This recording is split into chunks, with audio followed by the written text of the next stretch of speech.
महानगरपालिकांच्या निवडणुकांचा निकाल आज लागलेला आहे। सर्वच प्रभागांची जी आहे जवळपास जी मोजणी आहे ती पूर्ण झालेली आहे। काही प्रभाग अजून शिल्लक आहे, जिथला प्रभाग क्रमांक 9 जो हाय व्होल्टेज प्रभाग जो आहे तो बाजून बाकी आहे। मात्र या सगळ्या पार्श्वभूमीवरती भाजपने पुण्यात जो मॅजिक फिगर आहे 165 पैकी 85 जागांचा जो फिगर आहे तो गाठलेला आहे। पुण्यात भाजपची एक हाती सत्ता आलेली आहे असं म्हटलं तरी चुकीचं ठरणार नाही। याच पार्श्वभूमीवरती पुण्यातील या डीपी रोडच्या भाजपच्या कार्यालयाबाहेर गर्दी जमल्याचं आपल्याला पाहायला मिळतंय। कार्यकर्ते इथे जल्लोष करत असल्याचं आपल्याला पाहायला मिळत आहे। गुलाल उधळत इथं जल्लोष सुरू आहे, नाचत गाचत इथं जल्लोष सुरू असल्याचं आपल्याला पाहायला मिळतंय। एकंदरीतच इथं कार्यकर्ते देखील आहेत।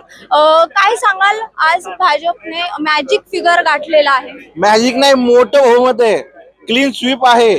हा विजय माननीय देवेंद्रजींचं जे पुण्याबाबतचं विजन आहे त्या विजनचा विजय आहे। देवेंद्रजींनी पुण्यात येऊन सांगितलं पुण्याला आम्हाला पुढे कसं करायचंय, पुणे आता कुठं आहे, पुण्याच्या समस्या काय आहे आणि भविष्यातलं पुणे कसं असेल हे सांगायचंय। विरोधकांनी सांगितलं हे आम्ही मोफत देऊ, आम्ही ते मोफत देऊ, पुणेकरांनी ते नाकारलं।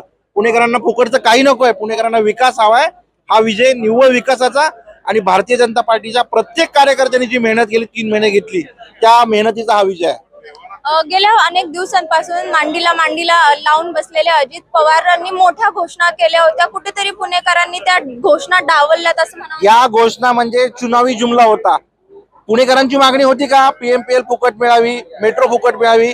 आज मेट्रोचा प्रकल्प हा केंद्र सरकार, राज्य सरकार आणि महापालिकेच्या पैशातनं झालाय, कर्ज काढून झालाय। आणि असं असताना कर्ज काढून झालेलं असताना याचे पैसे कोण देणार? परत महापालिकेचे पैसे, सामान्य पुणेकरांचे पैसे। पुणेकरांनी हे नाकारलेलं आहे आणि विकासाला साथ पुणेकरांनी दिलेली आहे। नक्कीच आपण बघू शकतो की अनेक कार्यकर्ते इथे जमलेले आहेत। आता आपल्या सोबत राजेश पांडे देखील आहेत। दादा, काय सांगाल, मोठा विजय भाजपने पुण्यात मिळवलेला आहे? पुण्यामध्ये भारतीय जनता पार्टीला जे घवघवीत यश मिळालं आहे ते आमच्या राज्याचे नेते देवेंद्र फडणवीस यांनी जे पुणेकरांना एका अर्थाने एक आश्वासन दिलं, पुण्याच्या विकासाचं मॉडेल पुणेकरांसमोर ठेवलं, पुण्याचे प्रश्न कसे सोडवले जातील, पुण्याच्या अडचणी कशा दूर हे दिलं, त्याला मिळालेला हा प्रतिसाद आहे।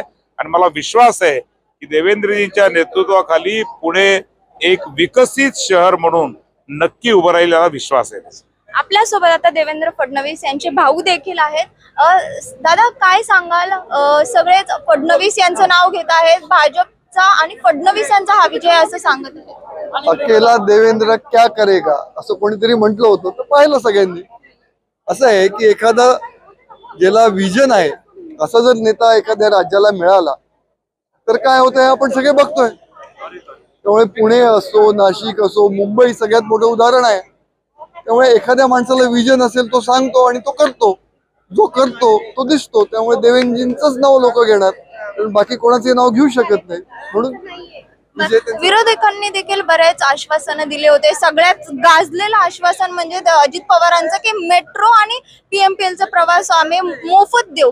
याला कुठेतरी भाजपने तोडीस तोड उत्तर दिले असं म्हणता येईल? तसं नाही ना, पुणेकरांना काही फुकट नकोय काही, त्यांना माहिती आहे सरकारने आपल्यासाठी जर काही गोष्टी तयार केल्या तर त्याला कॉस्ट बेअर करावे लागते। त्याला तसं उत्तर दिलेलं आहे। असं काही हे नाही की फुकट पाहिजे म्हणून पुणेकर लगेच कोणाच्या मागे जातील, असे नाही येत ते। They also got a vision, त्यांनी केलेलं। नक्कीच आपण बघू शकतो की पुण्यातील या डीपी रोडवरील भाजपच्या कार्यालयाबाहेर आता हळूहळू कार्यकर्ते जमायला लागलेले आहेत। तर थोड्या वेळापूर्वीच त्यांनी एक विजय उत्सव सुरू केलेला आहे। आता मुरलीधर मोहोळ आणि चंद्रकांत पाटील देखील आता आपल्याला आलेलं पाहायला मिळतंय आणि आताच विजय उत्सव जे अजून जोर धरणार असल्याचं आपल्याला पाहायला मिळतंय। मुरलीधर मोहोळ आणि चंद्रकांत पाटील इथे दाखल झाल्याचं पाहायला मिळतंय। पुण्याहून मी शिवानी लबडे, टाइम्स ऑफ महाराष्ट्र।